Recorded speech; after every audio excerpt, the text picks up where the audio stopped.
After swallowing an aspirin tablet, it will go on a journey through your digestive system. Absorption.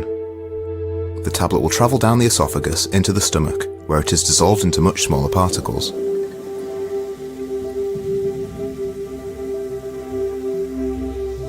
These particles will continue their journey into the small intestine, where most of them will be absorbed into the blood. The small intestine walls, also called lumen, are lined with tiny villi which stick out to provide a large surface area for the nutrients inside the food to be absorbed.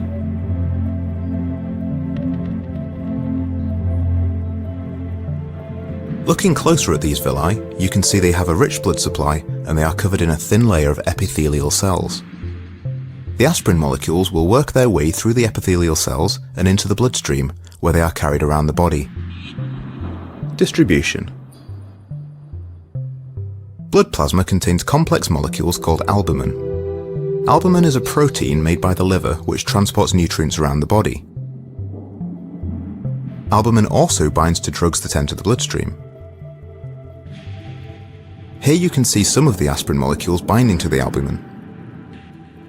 All the aspirin particles that have been bound will be filtered out as they pass through the liver, and only the remaining aspirin molecules will get through and have any effect on the body.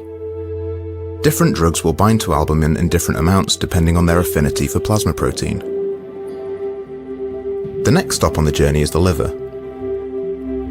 The aspirin-rich blood will enter the liver through the hepatic portal vein at the bottom, and it will exit at the top via the hepatic vein. At this stage, even more of the aspirin will be removed through a process called first-pass metabolism. The liver's job is a bit like a filter. It will metabolize drugs before they reach the rest of the body. It does this in a few steps. Phase 1 metabolism. First, aspirin is hydrolyzed, breaking off ethanoic acid and leaving behind salicylic acid. This salicylic acid isn't water-soluble, so it can't be excreted in urine yet. Phase 2 metabolism. An ionized group is then added to the salicylic acid, forming glucuronide, which is water-soluble and can be excreted in urine. A lot less of the aspirin will continue its journey onto the rest of the body, including the site of the pain. Only 68% of orally taken aspirin will have any effect at all, because of all the filtering that the body has done. This percentage is called the drug's oral bioavailability. If drugs are not administered orally, e.g. intravenously or buccally, then they can bypass the small intestine and liver, so none of this filtering takes place and they have 100% bioavailability. We are now at the site of some skin tissue damage.